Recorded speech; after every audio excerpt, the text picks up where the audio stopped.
Everyone, this is Varsha. Welcome to Victory Education. आज का हमारा टॉपिक है बेसिक ज्योमेट्रिकल आइडिया, जो कि है क्लास 6 का chapter number 4 mathematic NCERT based, उसी का चैप्टर नंबर 4 आज हम स्टार्ट करने वाले हैं। ज्योमेट्री में हम क्या क्या पढ़ते हैं? सबसे पहले आता है point, line, line segment, rays, parallel lines. ये सब हम इस ज्योमेट्री में पढ़ने वाले हैं। तो ये सारी चीज़ें होती क्या है वो हम क्वेश्चंस के थ्रू ही समझते हुए जाएंगे। तो हमारी एक्सरसाइज 4.1 का क्वेश्चन नंबर 1 है, use the figure to name. इस फिगर को यूज़ करके आपको क्या देने हैं? नेम देने हैं। सबसे पहले गिवन है 5 पॉइंट्स। इट मीन्स पॉइंट्स, किस किस जगह पर पॉइंट्स आपको दिखाई दे रहे हैं। देखो, आंसर करने से पहले पॉइंट होता क्या है, जैसे सपोज ये स्क्रीन है, यहाँ पर मैं ऐसे एक डॉट लगा देती हूँ, so this is a point. अगर मैंने यहाँ लगाया, this is also a point. तो पॉइंट क्या होता है? पॉइंट किसी भी सरफेस में एक छोटा सा बिंदु जो होता है वही क्या कहलाता है? पॉइंट।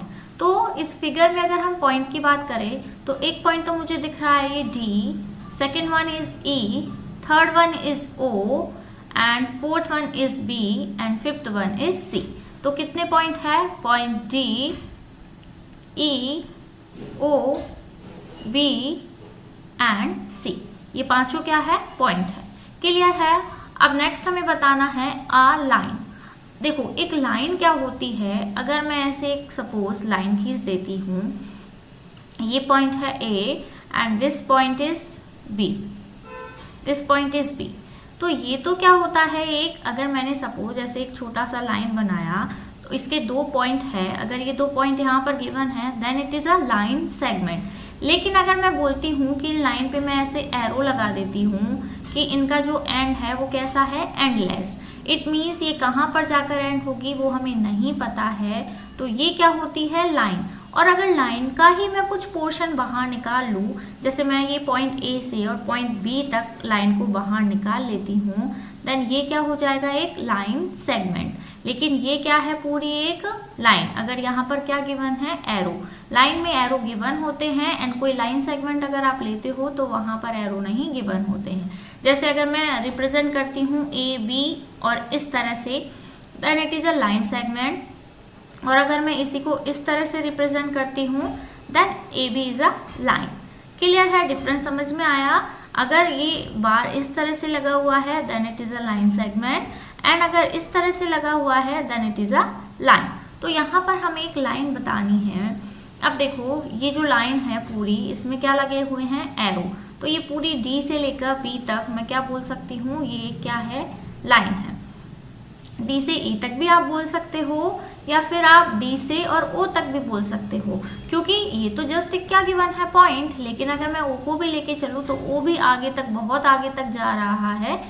इसका भी एंड कैसा है? एंडलेस है। तो हम जैसे यहाँ पर डी ओ भी लिख सकते हैं, डी ई भी लिख सकते हैं, एंड सो ऑन। बहुत सारे आपको जो भी नजर आए। देखो, मेरे को एक दिख रहा है O B and E B, ये सारी क्या है? लाइन है। लाइन को आप इस तरह से रिप्रेजेंट कर सकते हो, ऊपर लाइन का साइन लगाकर। क्लियर है? अब हमें बताना है 4 रेज। देखो, रेज भी क्या होती है? रेज भी क्या होती है? लाइन का ही एक पोर्शन होता है। लाइन का ही एक पोर्शन रेज कहलाता है। लेकिन क्या होता है रेज में? रेज का 1 पॉइंट तो हमें गिवन होता है, लेकिन जो सेकेंड पॉइंट है उसका कोई एंड नहीं होगा, उस पर क्या लगेगा? एरो। तो इस तरह रेज को रिप्रेजेंट करने के लिए ये जो एरो है वो कैसे लगता है? केवल 1 डायरेक्शन में। तो ये डिफरेंस हुआ लाइन सेगमेंट में, रेज में एंड लाइन में। तो यहाँ पर हमें 4 रेज बतानी है। तो देखो, अगर मैं इस पॉइंट ओ को ले लेती हूँ एंड बी, बी का क्या है? एंड जो कि आगे तक जा रहा है, तो ओ भी क्या हुआ? यहाँ पर एक रेज हुई। और क्या हो सकती है? E B, E B is also a ray. लेकिन ये क्या है? इसका स्टार्टिंग पॉइंट। इधर वाला लाइन हम नहीं लेंगे इसमें।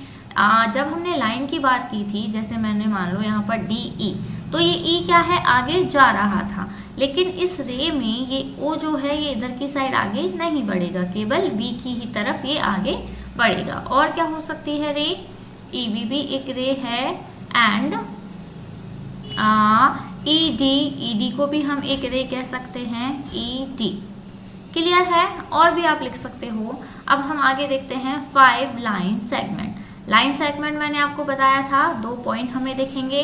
तो देखो, जैसे मैं अगर इस डी को आगे नहीं बढ़ाऊँ, दोनों पॉइंट को ही यहाँ पर हम माने तो क्या आएगा, D E, this is a line segment, E O, this is also a line segment, O B, this is also a line segment. अब देखो, हम ओ सी को भी लिख सकते हैं, O C is also a line segment. और अगर लाइन की बात करें इसमें, तो ये लाइन तो नहीं होगी क्योंकि ये ओ को हमें इधर आगे बढ़ाना पड़ेगा, इसलिए हम इसको रे बोल सकते हैं। ओ सी क्या है, एक रे है। रे में हम लिख सकते हैं ओ सी, क्योंकि वन डायरेक्शन में ये क्या हो रही है, आगे बढ़ रही है। तो आई होप ये जो क्वेश्चन है आप लोगों को बहुत अच्छे से क्लियर हुआ होगा। आज के लिए सिर्फ इतना ही। नेक्स्ट वीडियो में हम देखने वाले हैं इसी का अगला क्वेश्चन। तब तक के लिए बने रहिए। Thank you, bye bye.